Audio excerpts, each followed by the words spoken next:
Salve, salve galerinha, tudo na paz? Olha só, eu vou fazer a resolução da diagnóstica de vocês. Pessoal, por que que é importante? Porque é o seguinte, a gente fez aí um apanhado de 15 questões de assuntos que vocês viram no ano passado. Então, eu preferi iniciar com a resolução dessa diagnóstica, porque aí a gente consegue aí revisar um pouquinho o que você viu, tá bom? Que é extremamente importante. Lembre-se que você agora está no terceiro ano e tudo que você estudou é necessário para você se dar bem futuramente nas suas provas de Enem e UFA, tá bom? Como eu prometi para vocês também, pessoal, nós faremos, se Deus quiser, um cursinho de preparação para vocês. Bom, uma ajuda a mais que vocês terão. Só que, infelizmente, a gente vai ter que adiar enquanto não se decide em relação a isso. Obviamente que eu queria imensamente, né, estar presencial, porém vocês do terceiro ano têm uma coisa boa, provavelmente vocês vão iniciar antes dos demais. A gente vai se organizar, se ajustar. Não posso dizer data, tem que reunir com a direção, coordenação, mas em breve a gente vai ter a chamada aula híbrida, né? Aula presencial, depois a aula gravada e tudo mais. Outra coisa importante, pessoal, eu vou fazer uma enquete no grupo de vocês a respeito de como serão nossas aulas, tá certo? A gente pode continuar com a aula gravada, como essa que eu estou fazendo agora, ou a gente pode ter aula no Meet, tá bom? A gente pode também, às vezes, misturar, certo? A vantagem do Meet é que, às vezes, a gente tem uma interação maior, né? Porém, tem algumas desvantagens, certo? Qual é? Às vezes já aconteceu no ano passado de faltar energia, às vezes aconteceu no ano passado de perder a conexão, ficar sem internet. Às vezes a gente marca um horário e você não pode, certo? Assistir naquele horário. Então, tem uma série de detalhes. Porém, eu vou deixar essa decisão com vocês, certo? Fazer uma enquetezinha e aí a maioria vai decidir. De qualquer forma, a gente vai fazer de tudo para que você não tenha prejuízo, certo? Se for aula no Meet, a gente vai gravar. Só que a gravação no Meet ela não fica tão legal como a daqui, certo? Outra coisa importante, pessoal, todo o material que eu disponibilizo para vocês aqui em vídeo, eu também coloco no grupo de vocês através de PDF. Então vocês recebem um PDF com todo o material, tá certo? Então dá para você ler direitinho, acompanhar e assistir aos vídeos. Se você lê o material em PDF, se você assistir aos vídeos, eu tenho certeza que você consegue acompanhar bem direitinho o conteúdo, tá certo? Se restar alguma dúvida, você pode mandar no privado para mim que eu tenho o maior prazer em ajudar, certo? Então não esqueça disso. Como são 15 questões, pessoal, provavelmente eu vou gravar esse vídeo em primeira parte e depois vou gravar a segunda parte, para não ficar um vídeo muito extenso, tá certo? Então vamos lá, vamos resolver a diagnóstica de vocês que vocês fizeram, tá certo? Então vamos lá. A primeira questão, e aí eu quero fazer um alerta, quando a gente faz, lá o uso do Google Formulário, eu embaralho as questões. O que é que acontece? Essa primeira questão aqui pode não ter sido a sua primeira na prova, tá bom? Pode ter sido até a última. Mas aqui no material de apoio de vocês vai vir essa sequência que eu estou mostrando aqui no vídeo, tá bom? Então a primeira questão fala de quê, galerinha? De poliedro, certo? O que é o poliedro? É uma junção de polígonos. Você pega, por exemplo, quadrados e junta um no outro. Por exemplo, uma bola de futebol. Da bola de futebol, geralmente você tem gomos, né? Ela é formada geralmente por hexágonos, então vai sendo costurado um hexágono no outro e vai formando uma bola, tá certo? Isso aí é um poliedro, tá certo? E nesse poliedro nós temos as faces, que é justamente os polígonos. Faces quadrangulares, triangulares, hexagonais. Então são as faces, tá bom? E os ladinhos dessas faces a gente chama de arestas, certo? E o encontro dessas arestas a gente chama de vértice. E existe uma relação chamada relação de Euler que faz uma conexão entre isso. Então, a questão forneceu o seguinte: 16 faces, 18 vértices, ele quer o quê? Número de arestas. Qual é a relação de Euler? Está aqui, ó. Número de vértice mais o número de faces será igual ao número de aresta mais 2. Pessoal, eu aconselho, desde já, você pegar um caderninho aí, reservar e ir anotando fórmulas, tá bom? Você escreve, essa aqui é a fórmula da relação de Euler. Serve para encontrar número de vértices, faces e arestas, a relação entre eles. No final, eu vou dar um resumo de forma para vocês, mas eu acho que seria interessante você já ir anotando no caderninho e sempre que possível dar uma olhada, tá certo? Então, no caso aqui, facilitou a questão, por quê? Porque o número de vértices é 18, então eu troco o vértice por 18, tá aqui eu repito mais. O número de faces é 16, então o número de faces é 16 e ele quer o número de arestas. Eu repito aqui o mais 2. Eu aconselho o seguinte, como eu quero encontrar esse A e ele está no segundo membro, eu vou inverter a ordem. Quando eu inverto a ordem, não preciso trocar sinal. O A mais 2 vai ficar no primeiro membro e o 18 mais 16, que eu já fiz a conta, ficou no segundo membro, 34, tá bom? Como eu quero A e esse 2 aqui está atrapalhando, eu vou pegar esse 2 e vou passar para o segundo membro. Ele passa com a operação inversa, era mais 2, passa menos 2. Então, 34 menos 2 dá 32. Então, o número de arestas desse poliedro será 32, tá bom? A segunda questão trata de geometria plana, trata-se de circunferência.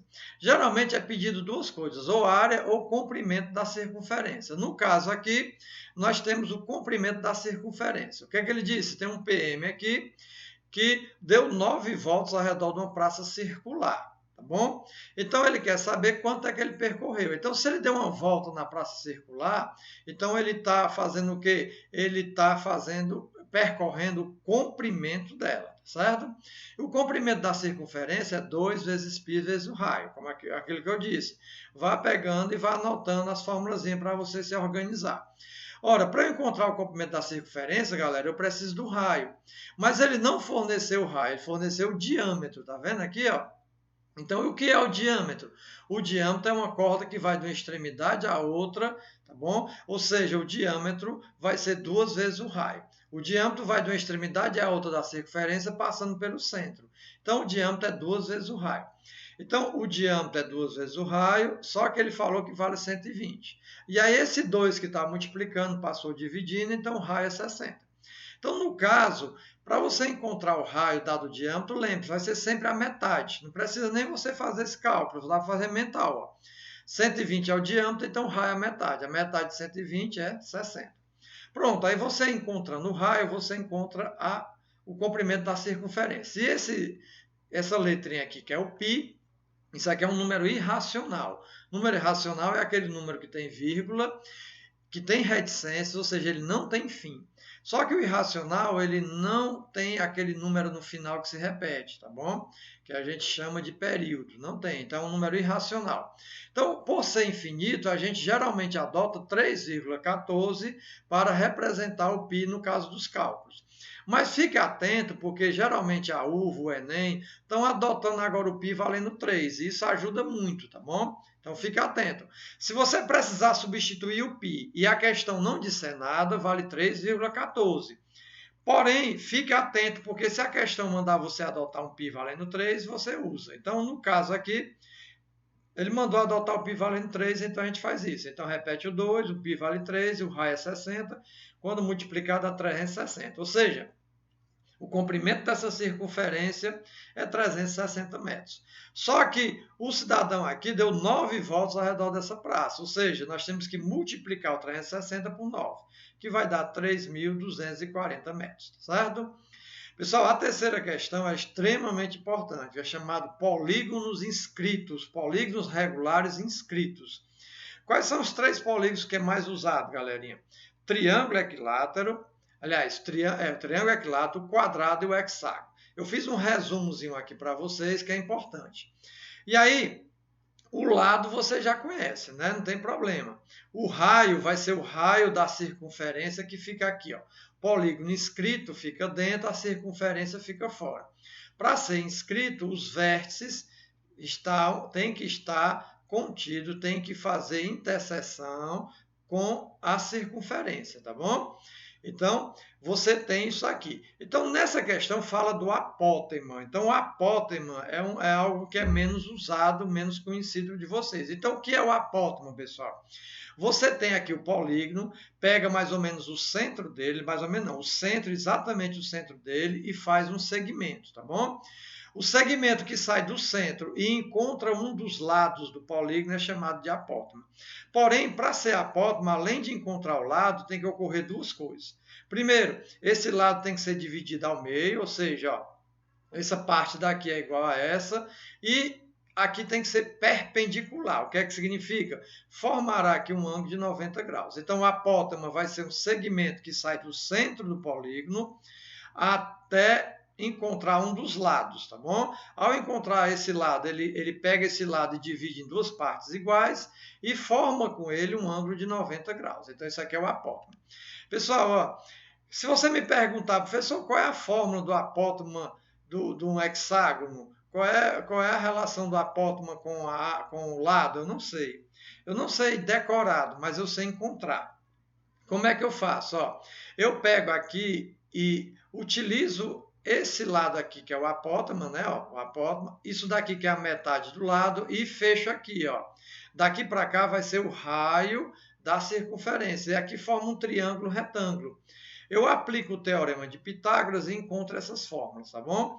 Em uma outra ocasião, se a gente tiver presencial, se você desejar aprender como é que encontra essas fórmulas, eu tenho o maior prazer em ajudar, certo? Por quê? Porque é importante você saber encontrar fórmulas, pessoal.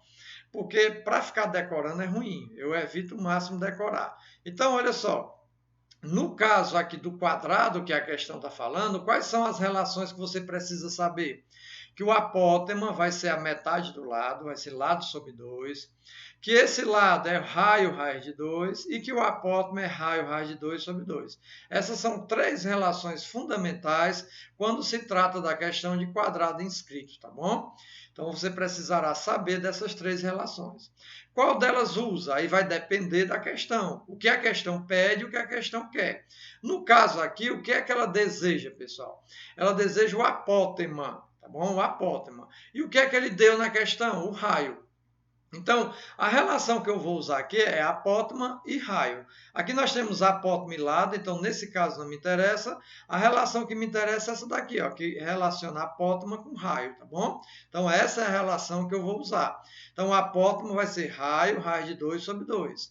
Ora, mas o raio foi fornecido na questão, 7 raiz de 2, ó, vezes o raiz de 2 que eu repito e esse 2 que eu repito. Como é que eu faço isso aqui? Pessoal, eu posso multiplicar radicais desde que os índices sejam igual. Aqui é raiz quadrada, então eu posso multiplicar.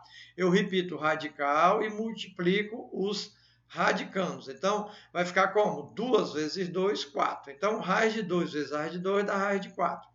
E a raiz quadrada de 4 é quanto? 2. Aqui no caso eu cancelo esse 2 com esse 2, eu vou encontrar 7. Então, o apótoma aqui será 7, tá bom? A quarta questão fala de quê? Fala de geometria plana, tá bom? Mais especificamente a área de figuras geométricas planas. No caso aqui trata-se de um trapézio, tá bom? O trapézio, você precisa saber a sua fórmulazinha para encontrar a área. Qual é a fórmula do trapézio? Você soma as duas bases. Quem são as bases? São os lados paralelos. Ó. Isso aqui a gente chama de lado oblíquo e aqui é o lado paralelo. O 2 e esse 5 são os lados paralelos, tá vendo? Então, isso aqui são as bases. Aqui vai ser a base maior, que eu represento pela letra B maiúsculo, e aqui a base menor. A altura vai ser 4. Pessoal, a altura sempre será perpendicular. Eu vou sempre lembrar de vocês isso. O que é isso? A altura, ela sempre formará um ângulo de 90 graus. Se não formar um ângulo de 90 graus, não é a altura. Então, a altura aqui é 4. Então, é só você somar as duas bases, que vai dar 7, multiplicar por 4 e dividir por 2. Então, fazendo essa continha, vai dar 14, tá bom? A quinta questão, pessoal, trata-se de novo de outro polígono regular inscrito. No caso, o hexágono regular inscrito. Do mesmo raciocínio, ó, como é que eu faço para encontrar as fórmulas? Está aqui o apótema, aqui a metade do lado, e eu puxo daqui para cá o raio. Ó. Então, aqui forma um triângulo retângulo, esse ângulozinho aqui eu explico depois como é que acha, tá bom? E aí, quando eu pego aquele triângulo retângulo e aplico as regrinhas, tá bom? Que você já estudou, seno, cosseno e tangente, aí você aplica e encontra essas relações aqui. Como eu falei para vocês, se você quiser, quando nós tivermos oportunidade presencial, terei maior prazer em explicar como é que você encontra essas formas. E é importante que você aprenda, tá bom? Então, do hexágono regular, do hexágono inscrito, o que é que você precisa saber? 3 relações, que o lado é igual ao raio, que o apótamo é raio de 3 sobre 2 e que o lado é 2 vezes o apótamo vezes raio de 3. Tá bom? Então, essas informações aqui são extremamente importantes quando se trata de hexágono regular, certo? Então, como é que eu resolvo? Da mesma forma que eu disse anteriormente. Qual das relações você vai usar? Vai depender do que a questão disser, do que a questão pedir, do que a questão informar. O que é que ele pediu? O perímetro do hexágono. O que é perímetro, galera? É a soma dos lados do polígono. Então, para eu encontrar perímetro, eu tenho que encontrar o quê? O lado, né? Então, eu vou precisar do lado. O que é que ele me forneceu aqui? Ele me forneceu o raio. Então, eu vou ter que ter uma relação envolvendo o lado e o raio. Então, está aqui a relação, ó, lado igual ao raio. Tá vendo? Ó, lado igual ao raio. Então, como o raio é 5, então o lado é igual ao raio, então o lado é 5. Pronto, eu tendo o lado, eu encontro o perímetro, né? O hexágono é um polígono regular de 6 lados. Então, o perímetro é a soma desses 6 lados. Só que soma de lados iguais, você pode multiplicar. Então, em vez de você somar 6, lado mais lado mais lado mais lado 6 vezes, você pode multiplicar 6 vezes o lado, né? Então, vai ficar 6 vezes o lado que é 5, 6 vezes 5 dá quanto? 30, tá bom? Pessoal, a sexta questão vai abordar o assunto chamado determinante, matrizes e determinantes, tá bom? Vamos lembrar aqui. Pessoal, só existe determinante de matriz quadrada. E aí, se você não lembra o que é isso, vou lembrar. O que é matriz quadrada? É uma matriz que a quantidade de linha é igual à quantidade de coluna. Vou lembrar vocês. Ó. Linha é deitada. Então, aqui nós temos uma linha, 2 linhas e 3 linhas, tá vendo? Temos uma coluna, 2 colunas, 3 colunas. Então, essa daqui é uma matriz quadrada. Número de linhas igual ao número de colunas. Nesse caso, eu posso encontrar o determinante. E por que eu sei que essa questão trata de determinante? Por causa disso aqui, ó. A fórmula que ele forneceu é P de x igual ao determinante da matriz, tá bom? Então, para eu encontrar essa questão, eu tenho que encontrar o determinante dessa matriz aqui, que ele batizou de A.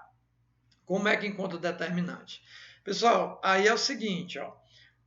Para encontrar determinante de matriz de ordem 3, eu tenho não só uma regra, eu tenho algumas regras. E a regra que eu uso, eu costumo chamar de regra prática. Eu não sei se você aprendeu essa regra, porém, se você não aprendeu, eu aconselho que aprenda, porque é a regra mais fácil que tem, ou seja, mais prática. Como é que faz? Vamos lá, ó. Eu peguei aqui a matriz e copiei, tá vendo? Ela aqui, ó. Aí o que é que eu faço? Ó, esses 4 elementos aqui, que ficam nas extremidades, eu inverto a ordem. Como assim, professor? Ó, o 1 vem para baixo e o 0 vai para cima. Esse 1 vem para baixo e esse 2/3 vai para cima, tá bom? Você tem que dar um jeito de organizar, pessoal, para ficar bem direitinho. E aí como é que resolve? Aí você começa sempre daqui, ó. Tá bom? E aí você vem e vai pegar esses 3 elementos aqui, ó. Por isso que você tem que organizar. Se você colocar esse 0 para cá desorganizado, não dá certo. Então, você tem que organizar para ficar alinhadozinho. Então, observe, ó. Você pega esses 3 aqui e multiplica, tá bom?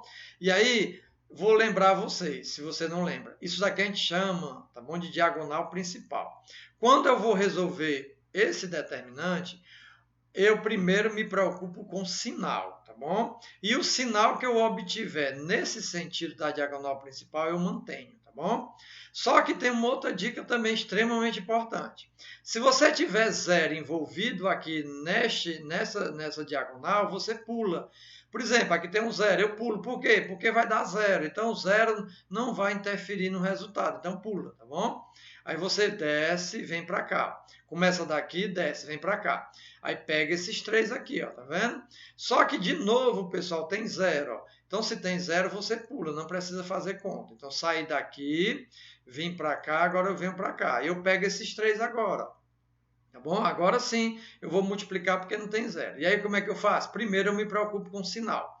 Perceba que nenhum desses números tem sinal, significa que são positivos. Então, quando eu multiplico números positivos, vai dar positivo. Então, vai ficar o sinal positivo mesmo, tá bom?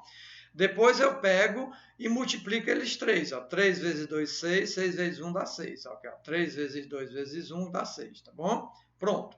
Ora, desse lado aqui, da diagonal principal, já terminei. Aqui é 0, eu não precisei escrever. desci aqui, deu 0 também, não precisa escrever, e aqui deu 6. Quando eu termino esse lado, aí eu venho para cá. Tá bom? O raciocínio é o mesmo. Eu pego aqui de cima e encontro esses 3 aqui. Ó. Porém, aqui a gente chama de diagonal secundária. Só que aqui tem um detalhe. Qual é o detalhe? Eu primeiro me preocupo com o sinal, só que o sinal que eu encontrar eu troco. Tá bom? Então, como é que fica aqui? Ó? Aqui não tem sinal é mais, aqui não tem sinal é mais. Então, mais por mais dá mais. Só que aqui tem um menos, né? Mais por menos dá menos. Então, o sinal na multiplicação desses 3 números vai dar menos. Só que nesse sentido aqui eu troco o sinal que eu encontrar. Eu encontrei menos, mas vou colocar um mais. Está aqui, ó. Por isso que tem um mais. Aí, o que é que eu vou fazer? Eu vou multiplicar 2/3 vezes 1 vezes 3. 2/3 vezes 1 vezes 3. Lembre-se, ó, você se preocupa com o sinal e depois não usa mais o sinal, tá bom? Ó, pronto. Quanto é que dá essa continha? Pessoal, aqui é o seguinte, ó. Esse 3 com esse 3 eu cancelo e sobra 2 vezes 1, 2. Tá aqui a continha, 2. Ó. Esse 3 com esse 3 eu cancelo e sobra 2 vezes 1, 2. Dê preferência primeiro para dividir, para depois multiplicar. Então, 3 com 3 eu cancelo, 2 vezes 1, 2. Tá aqui. Então, pronto, eu já fiz esse daqui, tá bom? Comecei daqui, fiz esses 3, aí eu desço, ó. Agora eu pego esses 3. Só que aqui tem 0. É como eu disse para você, se tem 0, você pula, tá bom? Aí eu comecei daqui, fiz essa conta, desci, peguei esse daqui, só que tem 0, eu pulo, aí desço, pego esses daqui, ó. Então, do mesmo jeito que eu disse para vocês, ó. Primeiro, você tem que se preocupar com o sinal. Então, percebam, ó. O 1 não tem sinal, é positivo, o 2 também é positivo, vai dar mais. Só que o x é negativo, então mais por menos dá menos. Você encontrou menos, pessoal. Só que nesse sentido da diagonal secundária, você troca o sinal. Era menos, vira mais. Tá bom? Tá aqui mais. Então, você vai multiplicar x vezes 2 vezes 1. Tá aqui. Então, 2 vezes 1, 2. 2 vezes x, 2x. Tá aqui. Então, aqui ficou com 6 mais 2 dá 8, 8 mais 2x. Você não pode somar aqui mais. Por quê? Porque aqui nós temos uma letrinha e aqui não tem. Então, 8 mais 2x é 8 mais 2x. Um erro muito grave que o aluno comete, porque às vezes não presta atenção, é somar aqui. Ó. 8 mais 2 volta 10x. Deus defenda. Só poderia somar se aqui também tivesse x. Então, 8x mais 2x daria 10x. Nesse caso aqui fica 8 mais 2x, tá bom? Encontrei o determinante. Agora eu volto para a questão. A fórmula é dada por P de x igual ao determinante de A. Então está aqui, ó, P de x era igual ao determinante.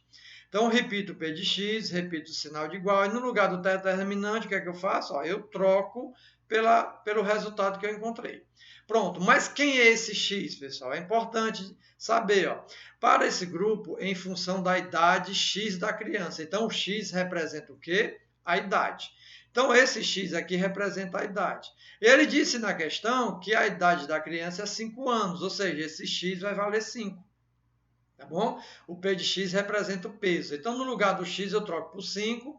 O 8 eu repito, o mais eu repito, o 2 eu repito, e no lugar do x, eu troco por 5.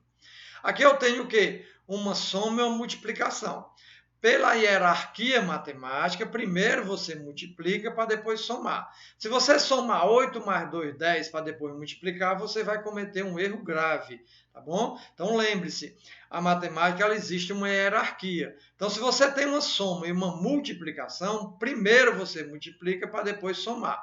Então você vai repetir aqui o 8 e depois vai multiplicar. 2 vezes 5 dá 10. Pronto, 10. Agora sim, 10 com mais 8, 18. Então, o peso da criança aqui vai dar 18 quilos, tá bom? Pessoal, eu vou parar esse vídeo, porque ainda tem muita questão para frente, para não ficar muito grande, tá certo? Então, é o vídeo 1, e aí você deve também assistir ao vídeo 2, que é a continuação da correção dessa prova, tá bom? Até mais.